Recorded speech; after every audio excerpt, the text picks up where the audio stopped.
त्यांनी अवघ्या 15 वर्ष छत्रपती शासन लागू केलं.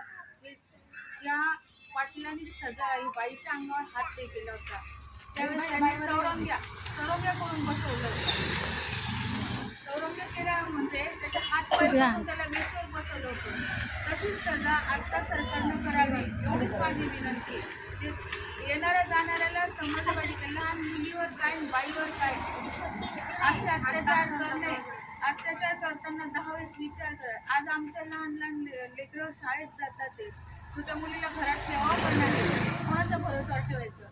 माझा दादाभाऊ भुसेंना पण हेच आग्रहाचं एक सांगणं आहे की याला अशी सजा करा की याला मरण यातना भोगावं लागल्या पाहिजे आणि मरण फाशी मागितली पाहिजे. दुसऱ्यांनी त्याच्याकडे पाहून दुसऱ्यांना प्रत्येक माणसाला वाटलं पाहिजे की नाही बाईवर किंवा मुलीला हात लावताना 4 वेळेस विचार करा. आणि अशा कित्येक घटना घडल्या. फाशीची सजा म्हणजे ही सजा नाही, याचा चौरंगा करण्याचा हात पाय तोडून याला बसवून याला खाता नाही आलं पाहिजे की भीक पण मागता नाही आली पाहिजे. अशी सजा सरकारने द्यावी. याला पोसू नका.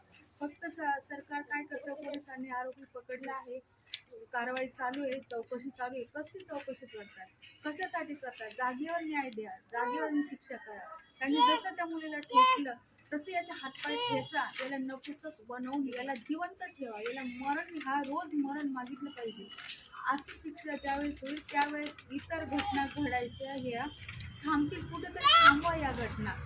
मुली आज लहान लहान मुली खेळतात, शेजाऱ्यांच्या भरोश्यावर घरातल्या भरोश्यावर सुद्धा ठेवायची नाही झाली. तर अशी सजा करा की अशी कृत्य पुन्हा घडणार नाही याची सरकारने दखल घ्यावी. ही माझी देवेंद्र भाऊ फडणवीस यांना पण विनंती आहे, दादाभाऊ भुसे यांना पण विनंती आहे. जर नसेल सजा होत तर आमच्या बायकांच्या ताब्यात द्या. त्याला काय सजा करायची ती आम्ही ठरवू. आणि जोपर्यंत तिला न्याय मिळत नाही, योग्य ती शिक्षा त्याला होत नाही, तोपर्यंत आम्ही कुठेही थांबणार नाही. ही माझी पोलीस मित्र संघटना, शांतीरक्षक कल्याण संस्था यांच्याकडून हे निवेदन आम्ही देण्यात येत आहे.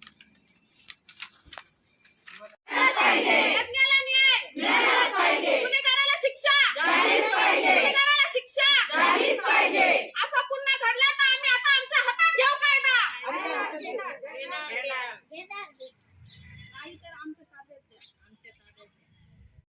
यज्ञाला न्याय मिळालाच पाहिजे. यज्ञाला न्याय मिळालाच पाहिजे. इथून पुढे अशी घटना घडली नाही पाहिजे. इथून पुढे अशी घटना होणारच नाही. न्याय मिळालाच पाहिजे. बेटी बचाव बेटी पढाव, पण बेटी कशी पडवायची आणि कशी वाचवायची? जर हे असे नराधम जर हे इथे असतील तर आपल्या मुलींना आपण सोडायचं तरी कुठे? आपण जर कामाला जात असेल तर आपण तर त्यांना सोबत घेऊन जायचं का? अरे तुम्ही शिवाजी महाराजांचे जर मावळे असाल खरे ना, तर तुम्ही त्यांच्यासाठी यांचा चौरंग बनवा.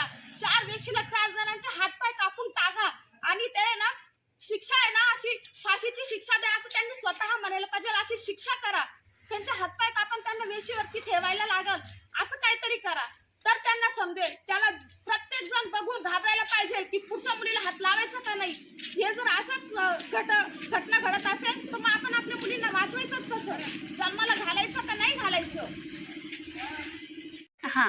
सरकार नुसतं म्हणतं बेटी बचाव बेटी पढाव, पण कोणत्या अर्थाने बेटी वाचवायची? जर अशा घटना जर समाजात घडत असतील तर ती बेटी वाचेल कशी आणि ती पडेल कशी, पुढे शिकेल कशी? नुसतंच सरकारने हे करायचं, नुसतं बेटी पढाव आणि बेटी बचाव एवढंच चालू द्यायचं. त्याच्यावर काहीतरी ठोस कारवाई झाली पाहिजे आणि ठोस काहीतरी कायदे काढून त्यांना अशी शिक्षा झाली पाहिजे की त्यांना मरण यातना, आयुष्यभर मरण यातना झाल्या पाहिजे. त्यांनी तळमळीने सांगितलं की आम्हाला इच्छा मरण द्या, आम्हाला मारून टाका असं सांगितलं. अशा शिक्षा त्यांना झाल्या पाहिजे. जेल रोड परिसरात लोखंडेवाडा भागामध्ये सर्व महिला जमल्या आहेत. कशासाठी? तर ह्या मुलीला न्याय मिळाला पाहिजे. न्याय मिळायला पाहिजे म्हणजे काय मिळालं पाहिजे? त्या नराधमाला फाशी मिळाली पाहिजे असं आमचं म्हणणं नाही. त्याला एकतर आमच्या ताब्यात द्या. आमच्या ताब्यात दिल्यानंतर आम्ही काय शिक्षा करायची ते बघू. नाही तर छत्रपती शिवाजी महाराजांचं शासन लागू करा.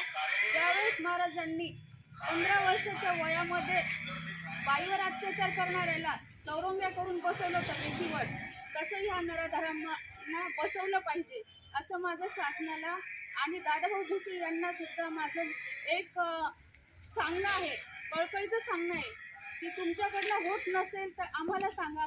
आम्ही एका क्षणात त्याचे हातपाय तोडून आम्ही त्याला वेशीवर बसवू की त्यांनी जेणेकरून याच्यानंतर त्याच्याकडे पाहून